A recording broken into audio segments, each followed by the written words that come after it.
Okay. So you talked about the recruitment process and getting used to um, send emails and get involved in these processes. How did the recruitment process work when you applied for the Big Four?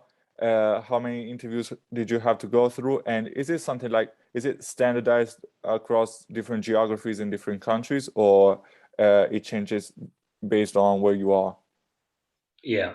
So the recruitment process that I did was, I think it's pretty similar across all the Big Four. There might be a few different tests, etc., but I think they're pretty standard across the Big Four. So you first start off with a online test, a numerical and logical reasoning test, and so this is, I think, very common these days, doing a logical and reasoning test and a numerical test.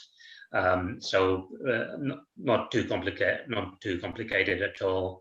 I suppose the biggest challenge with those is the time limit that they put on these tests, and that's where the difficulty lies, just getting everything done within the time limit. And then, so managed to pass those tests, fortunately. And then I had a phone interview with, I think it's with Recruitment. So it's not with anyone in the team, but someone from HR will call you, and they have a standard set of questions. And so these questions are, again, not technical in nature.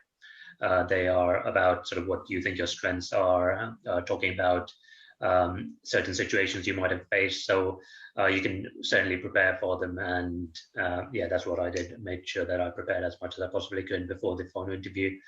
So I think that lasted an hour, and then got told in a few days that they wanted me at an assessment center. So what an assessment center is so this was obviously way back in 2015, before COVID, etc. So people, all a different amount of graduates got together. I think in my group there were 15 people, and so it's an entire day, morning to late afternoon, where you go to their offices and you do a variety of different tasks. So you have a group exercise. I think you have a case study.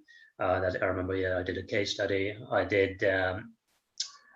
I think there might have been another numerical test that I did, and then you do an interview with a senior individual in the team, and generally it's either a partner at the Big Four or an executive partner, so another senior member of the team. So that's what I did. I remember I went down to their offices, and there were people in the similar situation to me. People that had sort of just finished university and looking to join the graduate program. And so the group exercise, it was one where they give you a case study and you have to sort of talk through it with the group.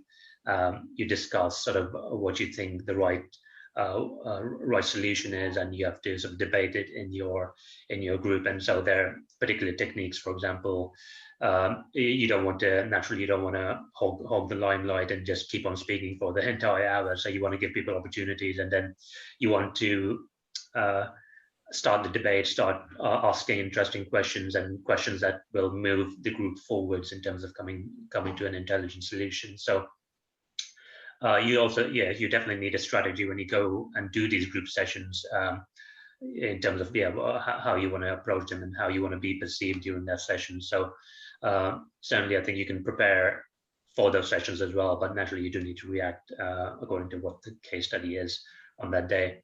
Then you have got your individual case study, and so that again, it's not a complicated problem that you're trying to solve or you're giving your opinion on it, but it's more about how do you manage the time limit that they set for you, and that is a challenge. How do you go through all the information and understand what's the most relevant points, and how can you then give back a intelligent sort of opinion and an intelligent recommendation to your client. I think it's always a client sort of based case study. And then there's another numerical test, so the one you do in person.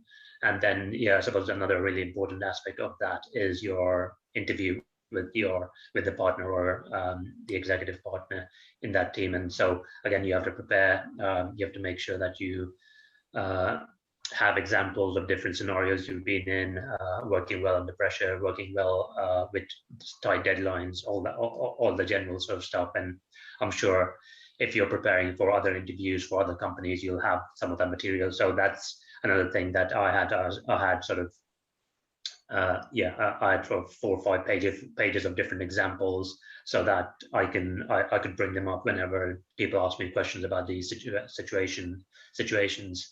So yeah, I definitely recommend having sort of written down, or if you're good at memory, then yeah, have them in your mind. But yeah, you certainly do need to prepare all these kind of things before the partner interview.